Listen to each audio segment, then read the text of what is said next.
Olá, bem-vindo ao Projeto Gabaritar. E dessa vez, esse vídeo vai ser a continuidade do anterior sobre farmacocinética e toxicocinética, que abordamos a parte da absorção.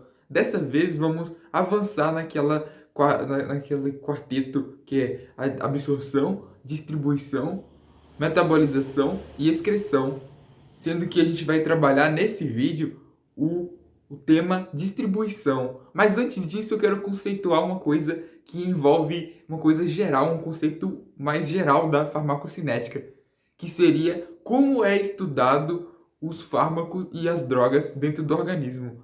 E eu digo a vocês que é feito um estudo a partir de compartimentos.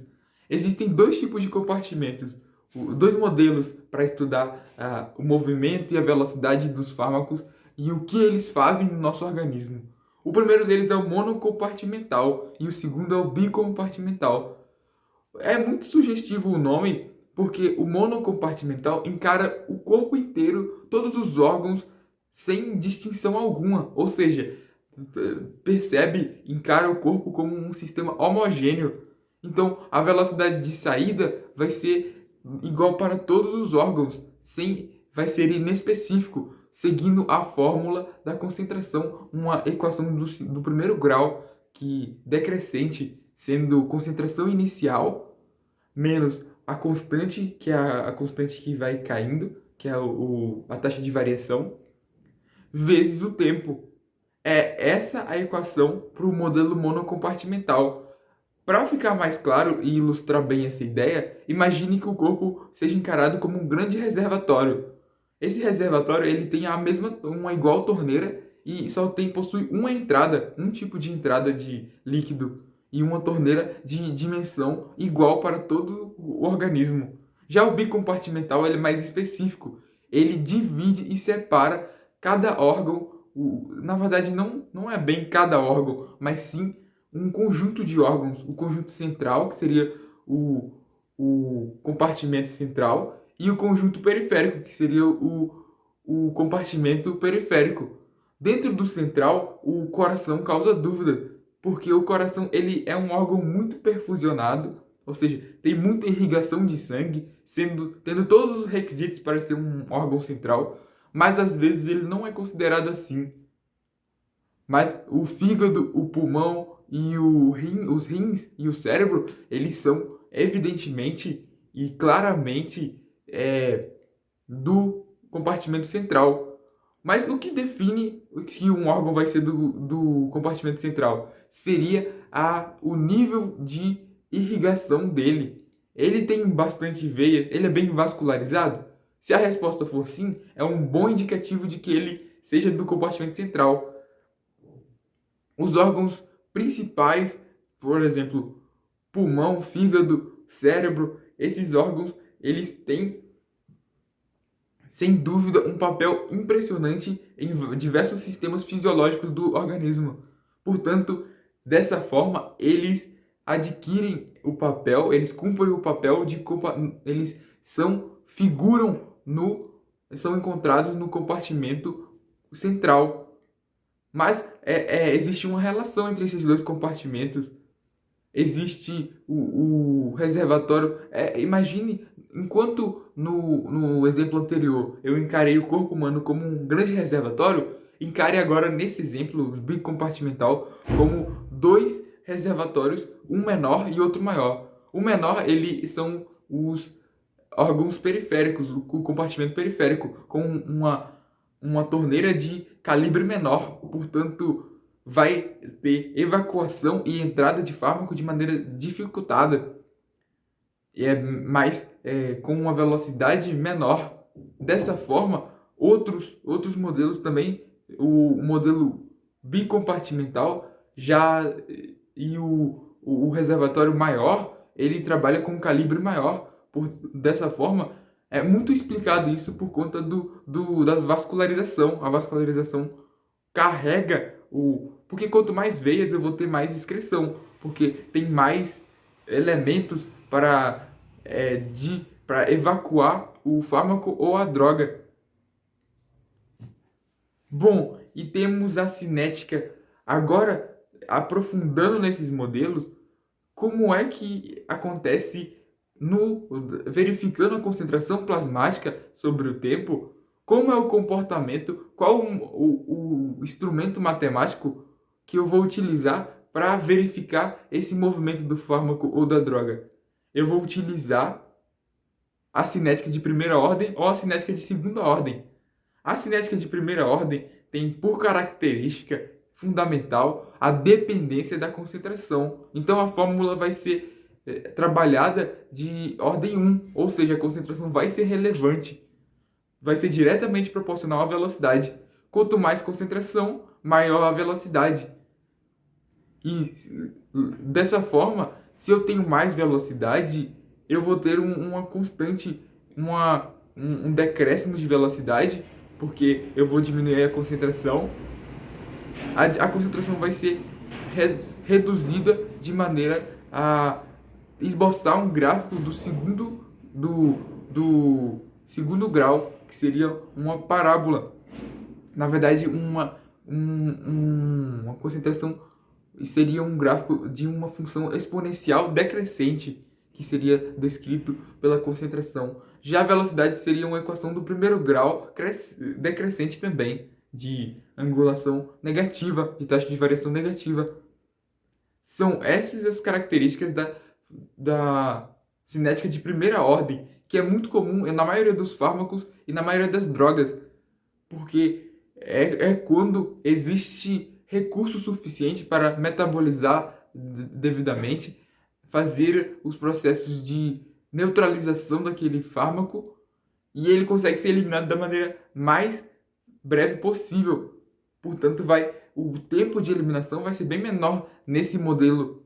Mas quando ocorre a saturação de alguma enzima, como por exemplo a enzima álcool desidrogenase, no caso do álcool do etanol, pode ocorrer e ocorre o estudo um pouco diferente, que não é dependente da concentração, mas sim a velocidade vai ser constante e o nível de decaimento da concentração plasmática vai ser constante também. A esse fenômeno damos o nome de cinética de ordem zero, que não é dependente da concentração e faz um gráfico da concentração, um gráfico decrescente da equação do primeiro grau, e na velocidade, o gráfico de velocidade x-tempo, ficaria uma linha reta, constante. Essa cinética ela é muito trabalhada quando ocorre superdosagens, mas o álcool, por ser uma molécula que tem a quantidade ingerida é normalmente alta e ela possui mecanismos, porque a álcool desidrogenase não fragmenta, não metaboliza somente o etanol, mas sim outros álcoois também. Então a chance de ocorrer a saturação é alta. E aí, uma vez saturado, eu não vou ter os mecanismos suficientes disponíveis para me fazer a excreção adequada. Então a concentração plasmática vai se manter alta por mais tempo. Dessa forma, podemos dizer que a cinética de ordem 0 e a cinética de ordem 1, elas se comunicam quando ocorre a alteração da dosagem. A partir da alteração da dosagem, que eu vou definir qual das duas cinéticas eu vou utilizar no meu experimento, no meu estudo. Lembrando sempre que a fórmula vai nos guiar. A fórmula que eu apresentei no slide. Agora, sobre o volume de distribuição. O volume de distribuição ele vai medir o alcance da substância.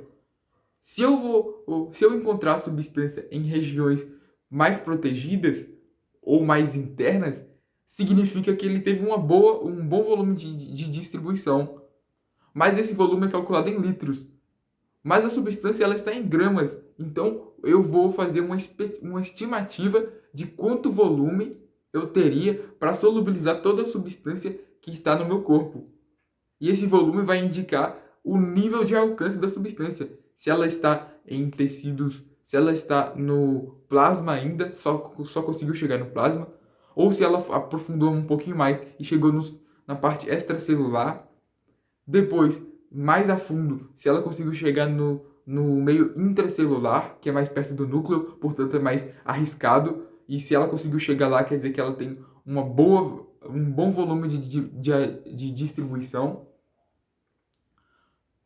Mas isso também não pode ser encarado a ferro e fogo, porque pode ocorrer, e ocorre muitas vezes, o armazenamento. Tem tecidos de armazenamento, por exemplo, tecido adiposo, tecido conjuntivo, que armazenam a substância e vão fazer com que o volume seja maior, mas que a substância não esteja de não esteja com a capacidade de interagir com o corpo humano, até porque ela está meio que neutralizada nesse tecido de armazenamento. Então, esse dado tem que ser olhado de maneira bem crítica. Mas o volume de distribuição também nos dá informação quando a gente chega no ponto de equilíbrio, que é o ponto de equilíbrio, é aquele exato ponto onde a saída de substância é igual à entrada de substância. Se eu utilizar o volume de distribuição daquele momento, eu consigo achar a concentração de equilíbrio, a concentração no estado de equilíbrio. E é muito importante achar essa concentração, porque se estiver faltando algum dado, eu consigo preencher ele. Igual, eu sei a dosagem de administração, eu sei a constante de equilíbrio. Então eu consigo achar a taxa de eliminação. E aí eu consigo comparar para ver se o clearance da pessoa, que é o volume que foi evacuado, que saiu da substância, se ele está positivo, se a função renal e a função hepática do indivíduo está tudo conforme os padrões que encaixam na sua personalidade, nas suas características, nos seus fatores biológicos. Mas, agora, adicionando a essa ideia, temos algumas metodologias que o corpo utiliza para fazer o transporte dessas substâncias, das drogas e dos fármacos. Principalmente as proteínas plasmáticas fazem esse papel. O exemplo mais claro disso são a albumina, a glicoproteína ácida, a lipoproteína, que é o LDL, as lipoproteínas LDL, HDL, entre outros tipos de carreadores. Lembrando que carregar o fármaco ou a droga significa neutralizá-lo momentaneamente até que ele chegue no seu lugar de ação. Conduzir o fármaco até o seu lugar de ação, mas dentro, enquanto ligado, não há a atividade nem farmacológica nem tóxica. Então não há efeito, não há de se falar em toxicodinâmica ou farmacodinâmica quando ele está associado à proteína plasmática. Mas essas proteínas, elas giram, elas percorrem o sistema sanguíneo e conseguem, a partir do equilíbrio, fazer com que o fármaco consiga ser dispensado no lugar apropriado.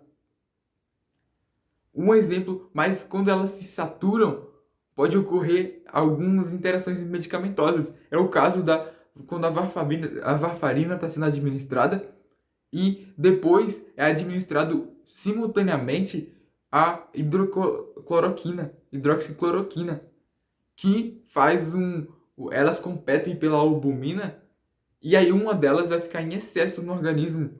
Sendo assim, a albumina ela fica saturada e os dois fármacos eles começam a interagir entre si.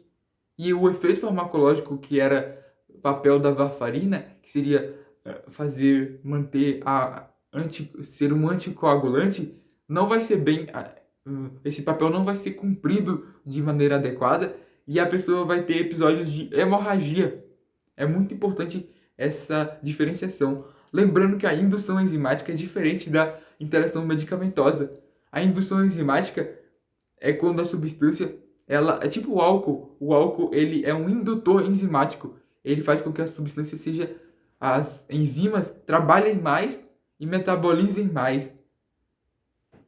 Então, é diferente. Então, a concentração da substância vai ter que ser maior para ter os mesmos efeitos. Ou se a substância for um profármaco, a substância pode ser administrada em doses menores para ter o mesmo efeito.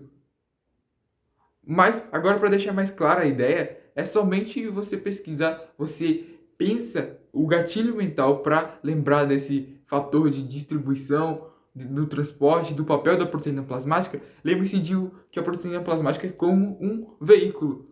Esse veículo, ele consegue pegar substâncias, no caso os passageiros, pegar substâncias, drogas que são os passageiros. Dentro do ônibus ou do veículo, eu não consigo fazer desempenhar todas as minhas atividades, por exemplo, jogar futebol, eu não consigo fazer outras atividades, praticar algum tipo de evento que tem maior movimentação, atletismo no ônibus, não é possível jogar tênis jogar basquete no ônibus, fica uma estratégia limitada. Da mesma forma, a substância, quando ela está ligada à proteína plasmática, ou seja, dentro desse veículo, ela não consegue fazer sua atividade farmacológica. Então, o que acontece? Acontece que o veículo ele caminha, ele percorre uma certa distância e chega no seu ponto de chegada. Esse ponto de chegada acontece o desembarque.